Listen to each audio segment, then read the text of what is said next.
मेधां मे इन्द्रो ददातु मेधां देवी सरस्वती मेधां मे अश्विना उभौ आदत्तां पुष्करस्रजाः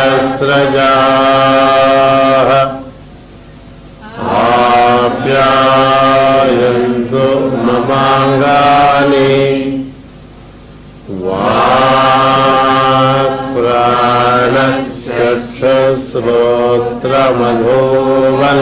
वाक्प्राणश्चक्षुश्रोत्रमधोबलमिन्द्रियाणि च सर्वाणि सर्वं ब्रह्मोपनिषदम्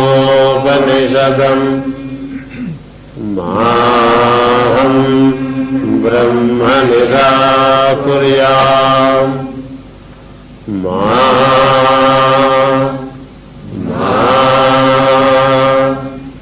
ब्रह्म निराकरोत् अनिराकरणमस्तु अनिराकरणमस्तु तदात्मनि निरतेय उपनिषत्सु धर्माः ते मयि सन्तु ते मयि सन्तु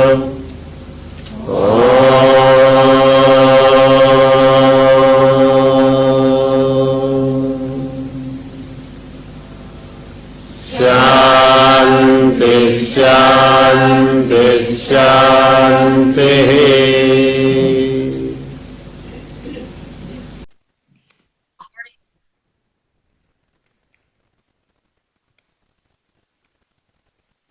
Bueno, pues nada, muy buenas tardes a todas y a todos. Continuamos con el estudio de la escalera de oro de Madame Blavatsky y como siempre vamos a empezar haciendo un minutito de silencio en el que voy a poner la escalera de oro para que todos lo podamos leer e intentemos hacerlo que cale en nosotros, ¿de acuerdo?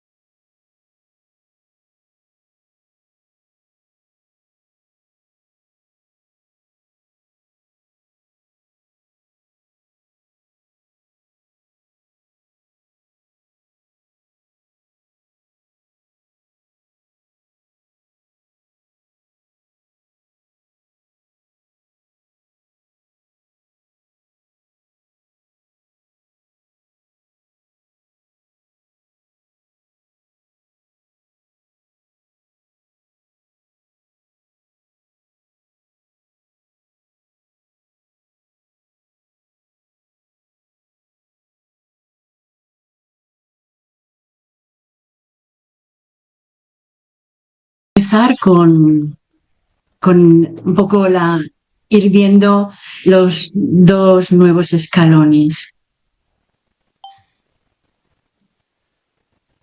Bien, vamos a ver primero leal sentimiento del deber hacia el maestro, el octavo peldaño de la escalera de oro. Bueno, lo que podemos decir respecto a este peldaño es que la relación entre el maestro y el estudiante es de las relaciones más sagradas que hay, porque perdura en el tiempo y no en el tiempo de una vida, sino en el tiempo de muchas vidas. Una vez uno ha tenido la fortuna por el trabajo que ha realizado de encontrar a su maestro en el plano físico, que es la representación del maestro uno, de la verdad y de aquello que es lo divino, eso se perdurará en todas las vidas posteriores hasta que uno, digamos, vaya desarrollando y se convierta en algún momento alguien capaz de guiar también a otros seres. Así que la relación maestro-chela o maestro-estudiante es de las relaciones más sagradas porque perdura vida tras vida.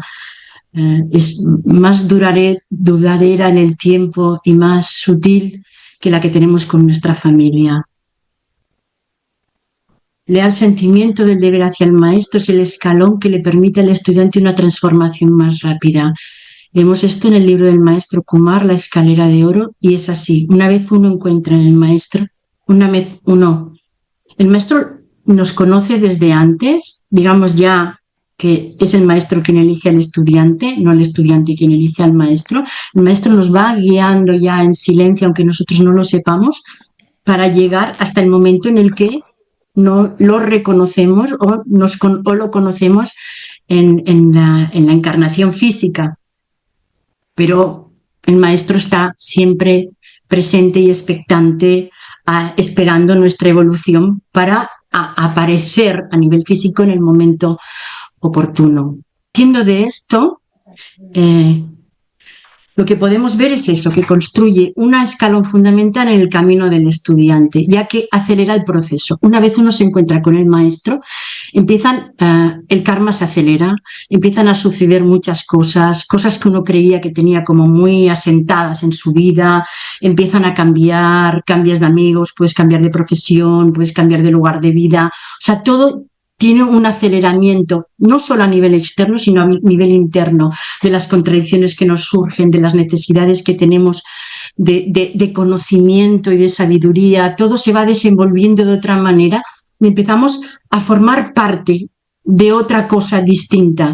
Y muchas veces nos sentimos alejados de este mundo que empieza a estar como fuera de nuestro propio desarrollo y de nuestra propia manera de vivir y de nuestra propia manera de ver. Y eso es en el momento, acelera tanto el proceso, cambia nuestra visión, si nosotros seguimos sus consejos, evidentemente, cambia nuestra visión, cambia nuestra manera de ver las cosas y empezamos a ver la vida de otra manera, mucho más sutil, nuestra relación con los seres humanos, nuestra relación con la vida, con nuestro entorno, con los otros reinos. Y todo esto se acelera en el momento en el que uno se encuentra con su maestro.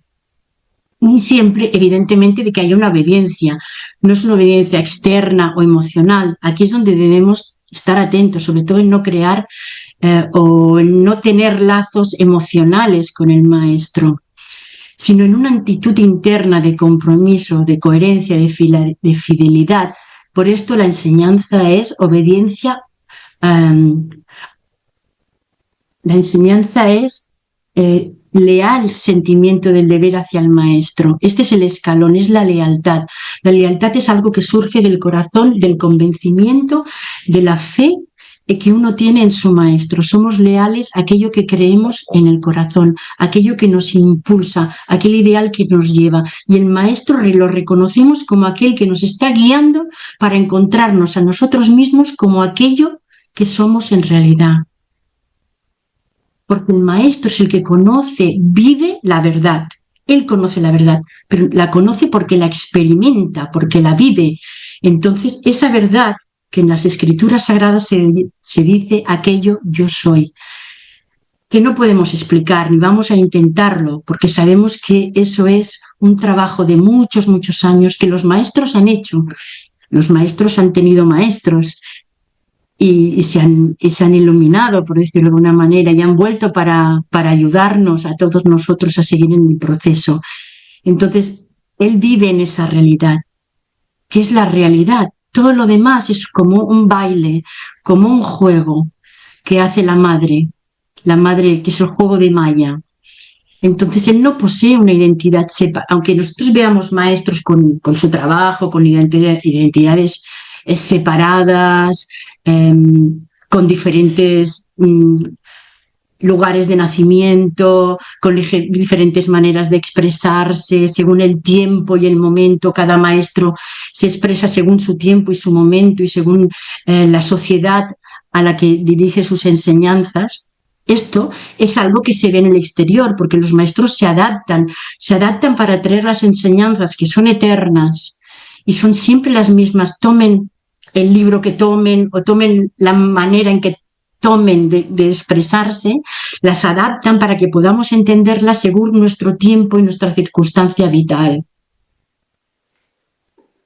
Es como, detengámonos un momento en nuestra unión con el maestro y en la unión del maestro con la verdad.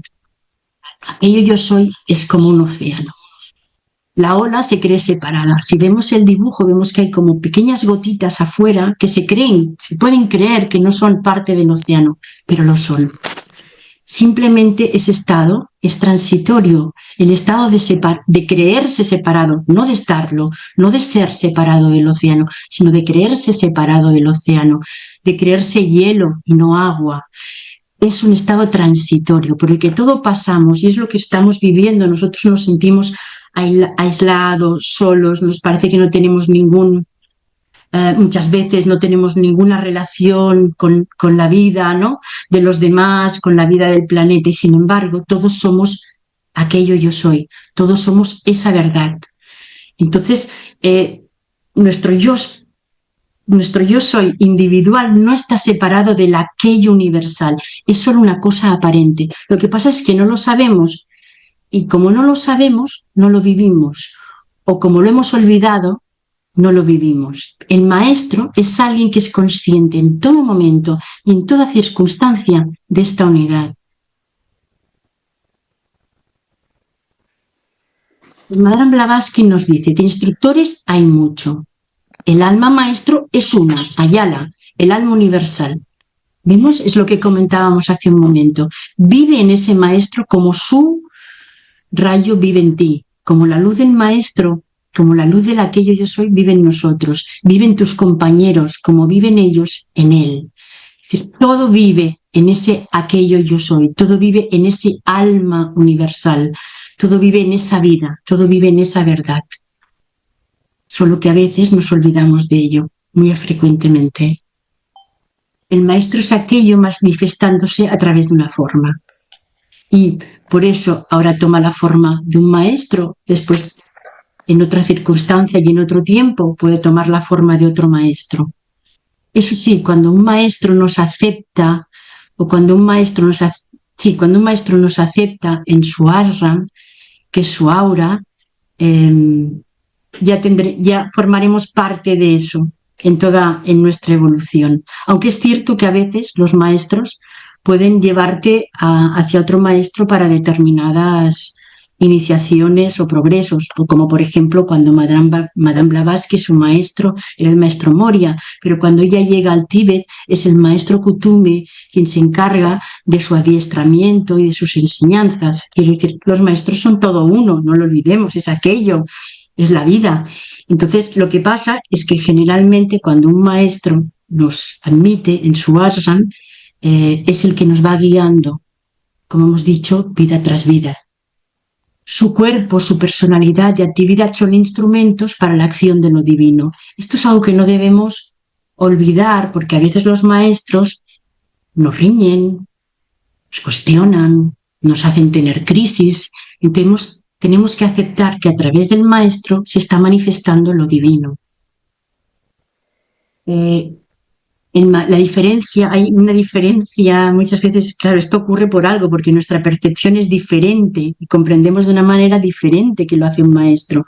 El maestro ha revertido todas sus inversiones internas y no confunde lo objetivo con lo subjetivo. Él vive en la verdad, aunque se manifiesta en el mundo objetivo. Está totalmente alineado su personalidad con su alma, con su ser con lo divino, su conciencia con la unidad. En cambio, nosotros todavía vivimos en las inversiones, todavía a veces tenemos pequeños contactos con el alma que somos, a veces el maestro nos da un toque y vemos las cosas claras. Pero esta separación, esta inversión, esta no claridad que tenemos, o sea, no vivimos todavía en la verdad, hace que no podamos comprender muchas veces al maestro. Porque no podemos ver lo que él ve, o no podemos ver las cosas como él las ve en términos de energía, las ve en términos de luz. Muchas veces los maestros dicen que a veces cuando entran en una sala, que una vez al año los maestros miran a sus discípulos y ven la luz que tienen en la cabeza, si son aptos para continuar, si les pueden dar más enseñanza, si no tienen ninguna luz, esperarán. Los maestros, si algo tienen, es paciencia y entrega total. Por lo tanto, siempre esperarán a que nosotros estemos dispuestos a seguir sus consejos y sus enseñanzas. Muchas palabras que a veces nos dice que leemos, muchas palabras que leemos en las enseñanzas eternas, en las enseñanzas de los maestros, no las entendemos. Muchas veces, si hemos conectado con algún maestro, puede que no entendamos qué es lo que nos quieren decir, porque nosotros siempre estamos entre la confusión, la atracción, la incomprensión.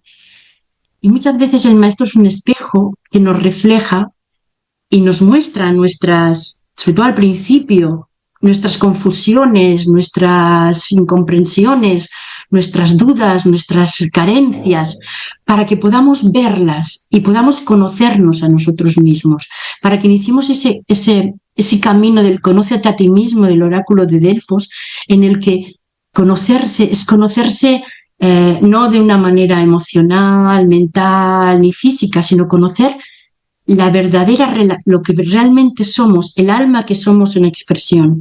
A eso se refería el oráculo de Delfos. ¿Cuál es la clave? Seguir las enseñanzas y no intentar comprender al maestro. Porque si intentamos comprenderlo desde la cabeza, podemos llegar a cuestionar. Lo que se nos dice es, sigue las enseñanzas. Si tú sigues a un maestro, sigue lo que te dice. Prueba, haz lo que te dice. Y verás, y aprenderás por ti mismo, porque los maestros lo que quieren es que seamos nosotros los que aprendemos por nosotros mismos. Por lo tanto, el sentimiento del deber hacia el maestro pide una práctica constante y regular de la enseñanza. Establece una conexión real entre el maestro y el estudiante. La práctica constante y regular es lo que establece esa conexión. Meditar en una línea de un maestro un día y después desconectar no sirve, o sirve muy poco. Lo que sirve para conectar con el maestro, para crear realmente ese vínculo real, que es un vínculo que va de conciencia a conciencia, que es como un hilo de luz que nos va a unir con el maestro, lo que sirve es la regularidad. Si tú dices, voy a meditar a las 6 de la mañana, meditas siempre sábados, domingos y festivos a las 6 de la mañana. Si no puedes hacerlo por alguna razón, porque a veces la vida tiene momentos en los que no podemos atender a ello, se lo dices al maestro. Dices, maestro, mañana no voy a poder estar porque, lo que sea, estoy de viaje, porque tengo que ir al hospital, por lo que sea. Pero si lo dices, ¿de acuerdo? Porque creas un vínculo. Estás pidiendo que un maestro venga a tu meditación y luego no te vas a presentar. No tiene lógica eso, ¿no? Creamos ese vínculo de conciencia que permite que la conciencia del maestro florezca en nuestro interior. su luz empieza a florecer en nuestro interior, porque creamos un vínculo entre nuestro centro Agni, nuestro corazón, con el Maestro. Y esto, como hemos dicho, acelera profundamente la transformación espiritual, porque eso es como un motor que se enchega y no para si nosotros no nos bajamos de él. Es como un tren que va hacia los Himalayas y no para. El Maestro es quien lleva, el Maestro es el que conduce, nosotros realizamos ese viaje. Porque enseñanza y Maestro son una sola realidad. La enseñanza es la efusión de la conciencia del Maestro a través del sonido. El Maestro nos habla, el Maestro nos intuye, y este sonido es ese puente que se crea con nosotros. Así que el Maestro, a través de sus enseñanzas, a través de su voz, crea esa unión con nosotros. Puede ser una enseñanza verbal en el mundo físico, puede ser una enseñanza escuchada en profunda meditación, pero tenemos que crear esa relación de unión con el Maestro, uniendo nuestro corazón con la luz del Maestro, poniendo nuestro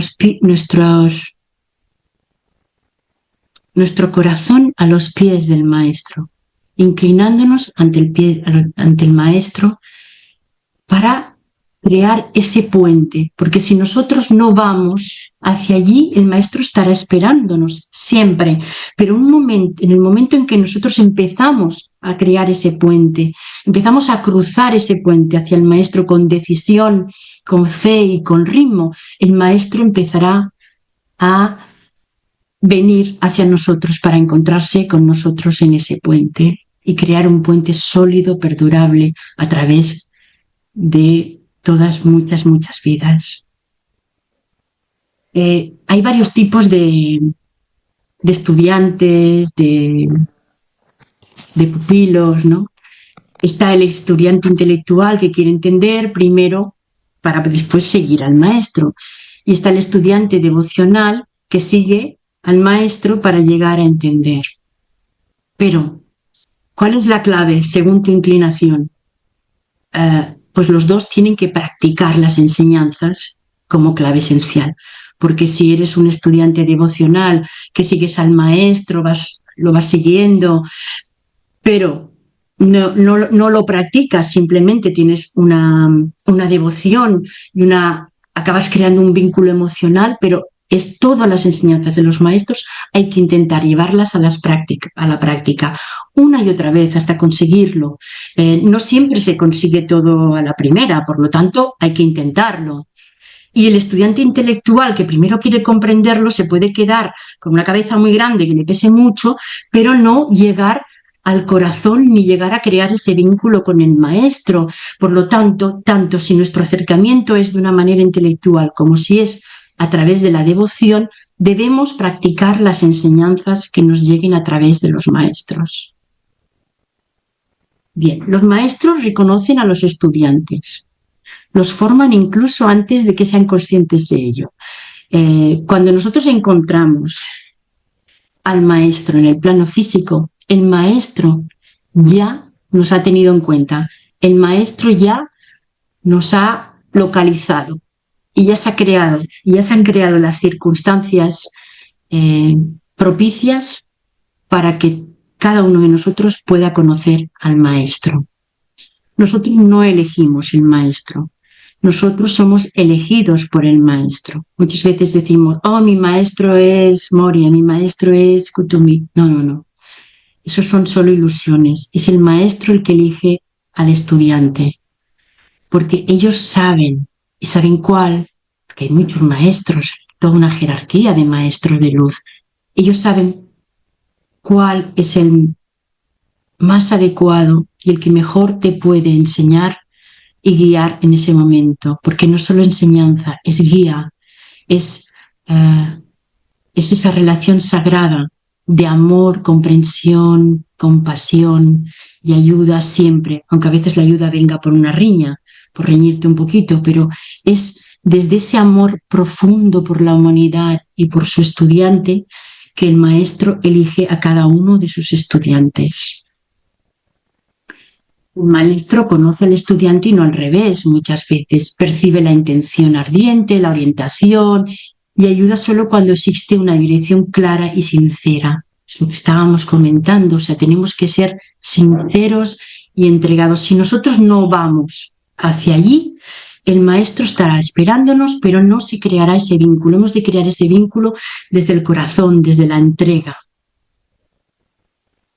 Cuando el enseñante sigue las enseñanzas con constancia, cuando vamos abandonando todas esas conductas, todas esas maneras de funcionar, todas esas costumbres, todas esas cosas que nos impiden y somos conscientes de que nos impiden relacionarnos con el maestro, cuando nosotros vamos abandonando todo esto, poco a poco vamos entrando en el aura del maestro. También, o sea, sí, es consagrar la vida a la enseñanza del maestro. Leal sentimiento del deber hacia el maestro. Estamos en este peldaño. Poco a poco entramos en el aura del maestro. ¿Qué quiere decir? Entramos en su ashram, porque los ashram son el aura del maestro. Tienen una localización etérica, pero son un aura del maestro. Un ashram no necesita estar en el plano físico, es un campo de conciencia, no una institución material. Un ashram no es un edificio, es un campo de conciencia del maestro, con las energías de rayo, con las energías de diferentes enseñanzas de cada uno de los maestros, y se localizan muchas veces en el aura de las montañas, de los valles, de algunos ríos, de algunas cataratas. A veces los grandes ashrams físicos suelen generar problemas, pero el verdadero ashram es el aura viva, vibrante del maestro. El maestro trabaja dentro de un plan mayor, entonces algunas veces algunos estudiantes más avanzados pueden ser invitados a colaborar con él, y así los maestros van probando a estos estudiantes para irles dando cada vez más responsabilidad. Hay un libro precioso de la editorial de Nista que se llama La música del alma, que habla sobre la iniciación del maestro Duhalkul. Leerlo si podéis, porque aquí es donde se ve como los estudiantes van cogiendo cada vez mayor responsabilidad, y estas invitaciones a colaborar con los maestros en los planos sutiles muchas veces nos llevan a una iniciación. Este libro es un libro precioso y habla de esto. Y en estas es donde surge el verdadero sentido del deber hacia el maestro. Que el estudiante, o nosotros como estudiantes de la verdad, podemos aceptar o no. Pero eso sí, una vez lo hemos aceptado, debemos ser leales a él. Este es un compromiso que adquirimos con un maestro de sabiduría o con los maestros de sabiduría, y debemos ser leales a nuestros compromisos. Esa sería una de las primeras pruebas, la lealtad a nuestras propias promesas. Cuando es asumido, el trabajo se vuelve nuestra prioridad.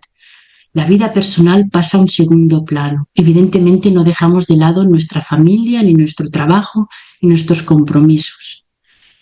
Pero ¿qué cambia? Cambia la manera de enfocarlos, la manera de vivirlos y la manera de tratar todas esas cosas. Cambiamos nosotros en nuestro trabajo, cambiamos nosotros en nuestra familia, cambiamos nosotros en nuestras relaciones, y estas se hacen más profundas, más amorosas, más comprensivas, y jugamos un papel distinto en ellas. No renunciamos al mundo, simplemente estamos o intentamos estar en todo momento como almas en el mundo. Y estamos disponibles por si algún maestro nos llama para algún tipo de trabajo. Muchas veces esto empieza a suceder en los sueños, aunque no nos acordemos. Cuando dormimos, cuando nos vamos a dormir, siempre podemos decirle al maestro que está en nuestro corazón: por favor, llévame a tu ashram a aprender. Por favor, si crees que puedo ser útil en algún lugar mientras duermo haciendo algo, por favor, estoy disponible. Podemos hacerlo, podemos ofrecernos. ¿Por qué no? El maestro dispondrá de nuestro ofrecimiento según las circunstancias y la idoneidad. Por lo tanto, no existen vacaciones desde el deber, salvo pues la alternancia en trabajo y descanso. Esto no quiere decir que estemos 24 horas meditando, 24 horas estudiando libros sagrados. Al contrario, quiere decir que nos cuidemos, que tenemos que cuidar nuestro cuerpo, tenemos que cuidar nuestras relaciones, tenemos que cuidar nuestro tiempo, pero aprendemos a ser eficaces en el tiempo y estamos disponibles para el maestro. Y el trabajo es nuestra prioridad, el trabajo que sintamos que el maestro en todo momento, a través de ese maestro físico, si lo tenemos, o a través de ese maestro en nuestro corazón, nos va dictando. Por lo tanto, la lealtad no es una exigencia, es una exigencia interna, no es una cosa externa, no tenemos que ir a un ashram, no es necesario, que alguien lo hace perfecto. Pero es algo interno, porque el maestro no nos va a exigir. El maestro está disponible para darnos enseñanza, no nos va a exigir nada, nos va a dar tareas. La exigencia, como tal, nace de nuestra propia conciencia. Debemos convertirnos en estudiantes deseosos de que el maestro nos utilice, nos dé tareas. Eso debería ser uno de los objetivos. Porque la pregunta clave no es qué pide el maestro, sino si soy lo suficientemente leal y comprometido con el trabajo que he aceptado. Eso es a lo que debemos responder. Hay muchos grandes discípulos que asumieron tareas. Hemos nombrado antes a Madame Blavatsky, Alice Bailey, el maestro Ikei, Vivekananda, Yogananda, y avanzan hacia la maestría espiritual. En la autobiografía de un yogi podemos ver ese cambio tan inmenso y tan maravilloso que hace el maestro allí, y cómo va evolucionando y cómo va dedicándose al servicio totalmente, ¿no? O la vida misma de Madame Blavatsky o de Alice Bailey, o el maestro Ikei en este libro que hemos comentado de la música del alma, se describe muy bien cómo alcanza esa maestría espiritual. Y aquí Madame Blavatsky nos deja una frase también que es: prepárate porque tendrás que viajar solo. El maestro no puede hacer más que indicarte el camino. El sendero es uno para todos. Los medios para llegar a la meta han de variar según los peregrinos. Así que no nos sirven las fórmulas estándar, no hay fórmulas estándar, no hay una manera de seguir a un maestro. Hay que llegar al corazón, hay que sentir el compromiso, hay que querer avanzar y ser el peregrino. Tenemos compañeros en el peregrinaje, evidentemente, los condiscípulos, la vida misma, pero podemos encontrarnos con diferentes cosas. A uno le puede pasar una cosa, a otro las pruebas y las enseñanzas le pueden venir de una manera, a otros le pueden venir de otra manera. Así que el sendero es uno para todos, pero cada uno hace su propio sendero. Y viajar solo quiere decir que no podemos esperar que los maestros lo hagan por nosotros. Nosotros tenemos que hacer, nosotros tenemos que incorporar y vivir la enseñanza. No van a venir ellos y hacernos el trabajo. Ellos nos dan la enseñanza, ellos nos ayudan muchas veces a que lo veamos claro y nos ayudan muchas veces en muchas circunstancias vitales, pero el camino, el paso a paso, lo hemos de realizar nosotros. Bien, esta enseñanza de maestro-alumno es algo en lo que se basa toda la jerarquía espiritual. Esto es maestro-estudiante, maestro-chela, es la línea de transmisión de la jerarquía, porque cada maestro es estudiante de un maestro superior. Cada maestro es guía de otros maestros inferiores. Incluso los más elevados seres reciben de los niveles superiores y transmiten de los niveles inferiores. Tengamos esto en cuenta, que la jerarquía, por eso se le llama así, es una cadena de transmisión desde aquello que somos, desde la verdad. Un discipulado auténtico, que es lo que nosotros queremos llegar a ser, se basa en la práctica, la consagración y la lealtad interna. Leal sentimiento de deber hacia el maestro es un motor esencial para transformarnos. Y esto es una de las primeras cosas que hemos de revisar, paralelamente a todo lo que hemos visto, a todos los peldaños. Pero la relación con el maestro es una relación, como hemos visto, sagrada, de crear ese vínculo de corazón a corazón, de agna a agna, para que el maestro nos pueda ir instruyendo y nosotros vivamos la práctica que él nos pone para que podamos seguir avanzando.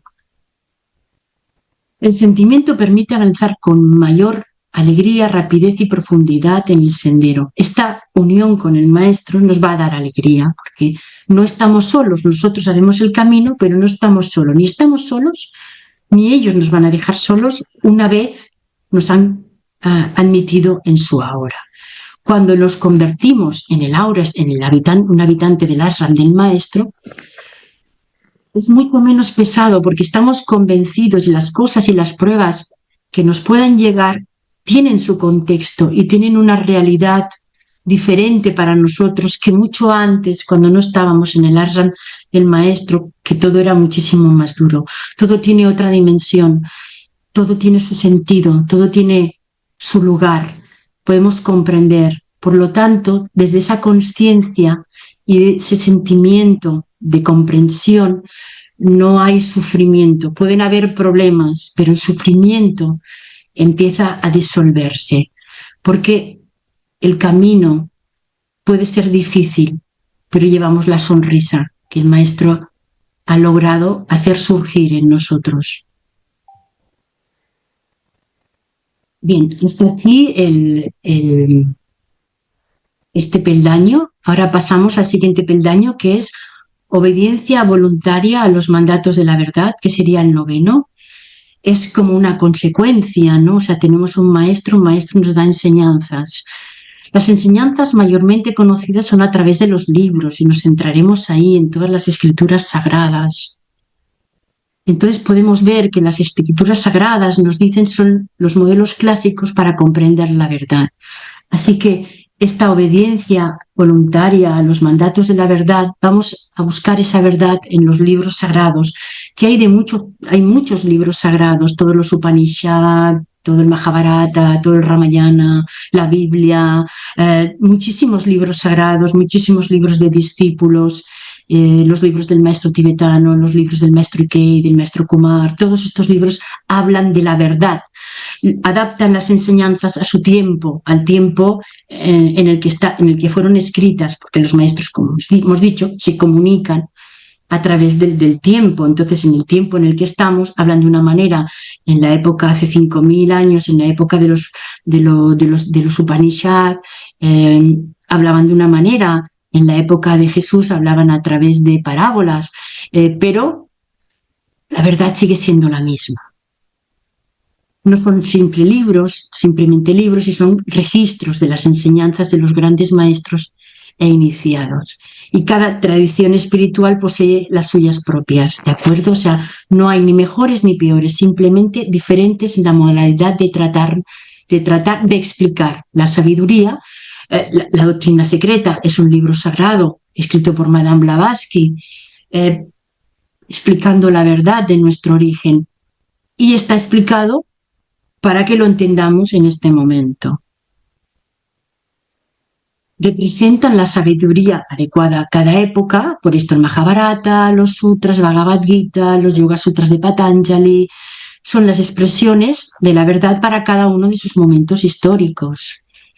Y lo que ocurre es que a lo largo del tiempo son malinterpretadas, distorsionadas, se cogen literalidades cuando lo que hay son parábolas, metáforas y sugerencias, y pierden ese espíritu original. No es que no esté en esas escrituras el espíritu original, sino que nosotros, la humanidad, dejamos de ver el contenido, dejamos de ver la esencia y la verdad en ellos, y solamente vemos la letra y nos quedamos con la superficie.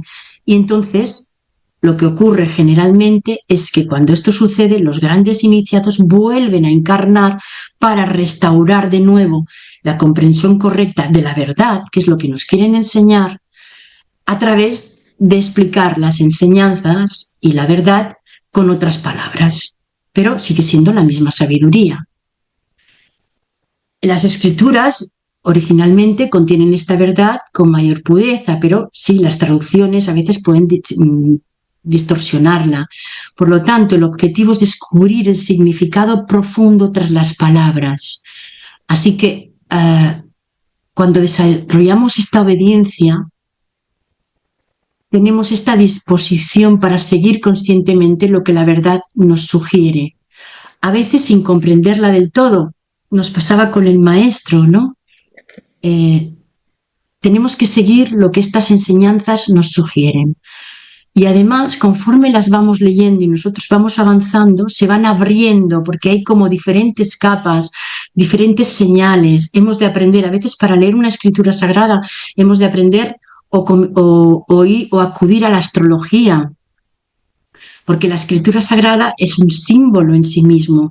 Entonces y puede no ser comprendida muchas veces si no conocemos las claves. Entonces hay claves como no sé, los animales, ¿no? Por ejemplo, las serpientes. La serpiente en la doctrina secreta es el tiempo, ¿no? O, por ejemplo, podemos ver estos animales salen muchas veces, también, por ejemplo, en los trabajos de Hércules, él tiene que domar, tiene que rescatar un toro, tiene que domar yeguas, tiene que capturar un jabalí, ¿sí? Tiene que salvarnos de los gritos de una hidra, y todo eso son simbolismos que tenemos que estudiar desde una perspectiva no literal. No se trata no es que dome yeguas Hércules en Aries, lo que hace es domar los sentidos para poder dirigirlos y no perderse, y saber dominar desde el alma, encontrar su alma y que su personalidad se coordine para dominar sus 5 sentidos, esas 5 yeguas. También la numerología, las palabras, sobre todo en idiomas como el sánscrito, como el hebreo, como los idiomas antiguos, tienen números. También todos los idiomas tienen números, y hay un arte que esos números nos dan claves para saber, para relacionarlos con otras palabras y con otro lenguaje. Los sonidos, los colores. Muchas veces en las escrituras se habla de colores. ¿Qué quiere decir eso en nuestra experiencia? Las imágenes mitológicas, hemos dicho Hércules, pero hay otras, los dioses. ¿Qué representa Júpiter? ¿Por qué un planeta que gira alrededor del Sol se le da este nombre? ¿Qué significa eso? ¿Qué significa eso relacionado con los 12 años que tarda Júpiter en dar la vuelta? Todo esto son claves que tenemos que ir adquiriendo para poder leer las escrituras y poder comprenderlas en toda su magnitud. Por ejemplo, Adán y Eva, vestidos con pieles, simbolizan que se adquirieron el cuerpo físico. La serpiente es el tiempo y sus ciclos, y como la rueda de la involución en la manifestación es como el árbol de la vida, ¿no? Descendemos para después volvemos a ascender. Y la manzana no es un fruto, es un deseo, es el deseo el que nos hace ese descender, ¿no? Entonces, sin el conocimiento del simbolismo, puede que no entendamos las escrituras correctamente.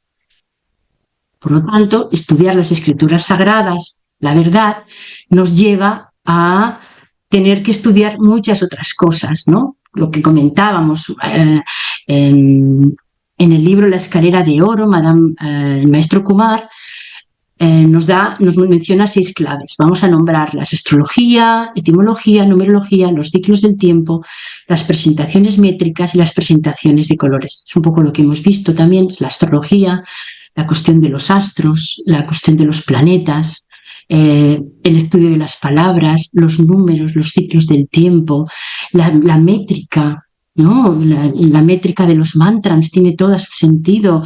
Hay mantras de 8 sílabas, hay mantras de 24 sílabas, hay sonidos métricos, eso es una música, eso es un sonido, eso es una vibración. Los colores, cómo se presentan, en qué orden y cómo vibramos en cada uno de nuestros colores, en cada uno de nuestros centros, por ejemplo, de nuestros chakras. Cuando no podemos entender las escrituras, el maestro actúa como guía, y por eso muchas veces los maestros vienen y comentan escrituras sagradas. Las escrituras sagradas también se nos dice que están organizadas en diferentes niveles de significado, normalmente 7 se nos dice, como 7 capas, como los 7 cuerpos de la humanidad, como nuestros 7 chakras, ¿no? Y cada vez que lo leemos, la escritura se revela con mayor profundidad, aparecen nuevos significados que antes no sabíamos, porque nosotros vamos cambiando, vamos adquiriendo más presencia espiritual y entonces se nos van revelando más todas las cosas que están ahí ocultas a través de los símbolos, hemos dicho numerología, astrología, etcétera, pero también a través de esa comprensión cuando nos vamos acercando poco a poco más al plano mental superior, hay también una presentación intuitiva, una revelación de los secretos que tienen las escrituras. Y estas capas van como desplegándose, ¿no? Entonces van como abriéndose y van ofreciéndonos, conforme nosotros vamos avanzando en nuestras propias capas, las escrituras también se van revelando. Las escrituras sagradas son tan eternas como la verdad misma. Si hoy leemos los Upanishad y los leemos correctamente, podemos comprender la verdad. Si leemos la doctrina secreta, que tiene desde el siglo XVIII, finales del XVIII, podemos comprender la verdad. Hay 5.000 años entre cada una de ellas, pero todas hablan de la misma verdad, de la verdad eterna. No solo muestran el camino, sino que son una forma del maestro. El maestro es la verdad y por lo tanto merecen el máximo respeto y reverencia. Así que nos vamos a acercar a las enseñanzas escritas con muchísimo respeto y mucha reverencia, como el que no sabe quiere saber. Porque si el sendero secreto es inalcanzable para ti este día, está dentro de tus posibilidades mañana, nos dice Madame Blavatsky en La voz del silencio. Qué bonito, ¿verdad? Ella que dio su vida, que vivió una vida entera de dedicación a la verdad y nos la transmitió en tantos y tantos escritos. Nos dice que ese sendero que está dentro de nosotros, si nos parece inalcanzable hoy, estará dentro de nuestras posibilidades mañana. Así que lo único que tenemos que hacer es caminar hacia él con todo el corazón y con todo el respeto. Cuando algo no se entiende, para que llegue ese mañana, esperemos pacientemente, preguntemos a quienes saben, ¿no? A veces no siempre hay un maestro al alcance, pero siempre hay alguien que sabe más, siempre hay alguien en que confiamos, alguien que nos ha acercado las enseñanzas. Preguntemos, leamos una y otra vez, meditemos sobre lo que no solamente leamos apresuradamente buscando una cosa u otra, sino meditemos y dejemos que esas palabras, ese ritmo, esa sensación nos impregne. Meditemos desde interiorizando en nuestro corazón para asumir cómo debemos trasladar esas enseñanzas y cómo esas enseñanzas nos pueden enseñar momento a momento el camino de la creación de ese puente que hablábamos hacia el maestro. Por lo tanto, la lectura debe realizarse con respeto, con ritmo, con devoción y con disciplina. Devoción de sexto rayo. Devoción hacia el maestro, devoción hacia la verdad que estas enseñanzas nos están transmitiendo. Con verdadera fe en que son con verdadera fe desde el corazón y con ritmo, quiere decir, podemos leer cada día 2 páginas. Fijaros, si cada día leemos 2 páginas, en unos años habremos leído toda la doctrina secreta.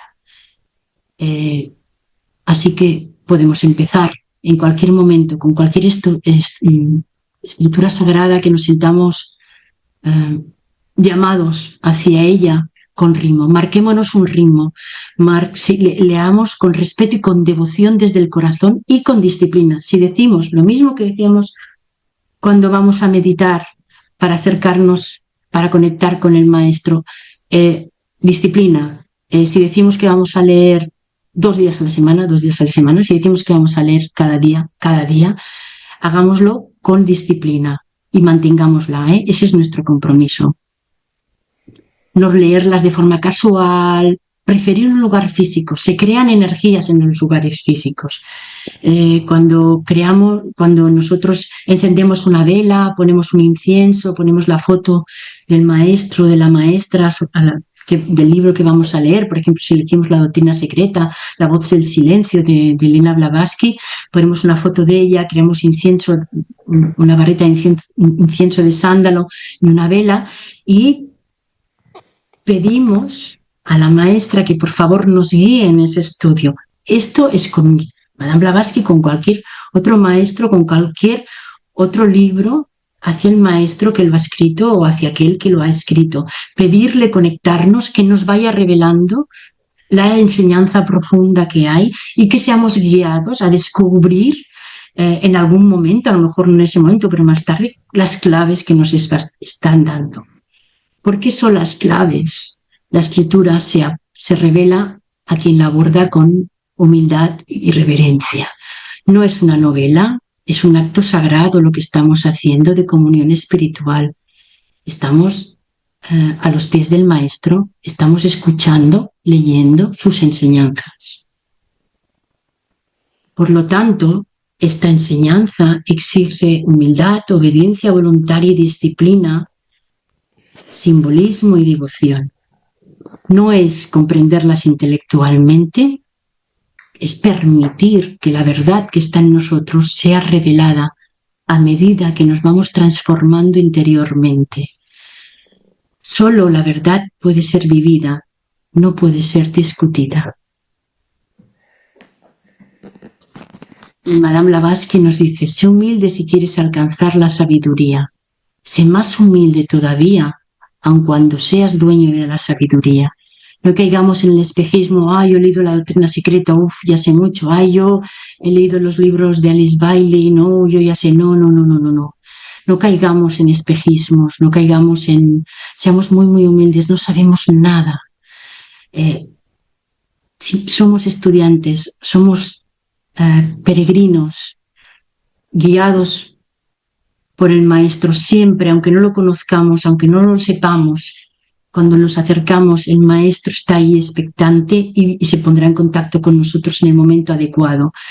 Y las escrituras están disponibles para, desde la humildad, el ritmo, la obediencia a sus mandatos, la devoción, desde ahí, y la constancia, para que sean reveladas y podamos ser un poquito menos ignorantes y vayamos poco a poco alcanzando la sabiduría. Siempre la sabiduría se nos puede ir revelando en muchas, muchas capas. Así que la humildad ante esto es como una piedra angular, es una base, la base. Bien, hasta aquí. Hoy hemos hecho 2 peldaños. Yo no sé si alguien quiere hacer alguna pregunta, podéis hacerla.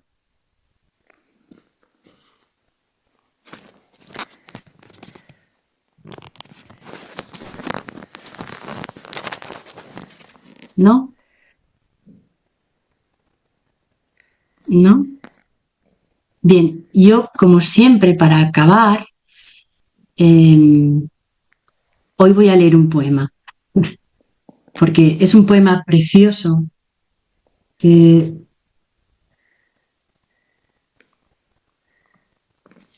es este poema. Yo lo voy a leer en el libro, pero es un poema, es una oración de agradecimiento de la Confederación de las 6 Naciones Iroquesa.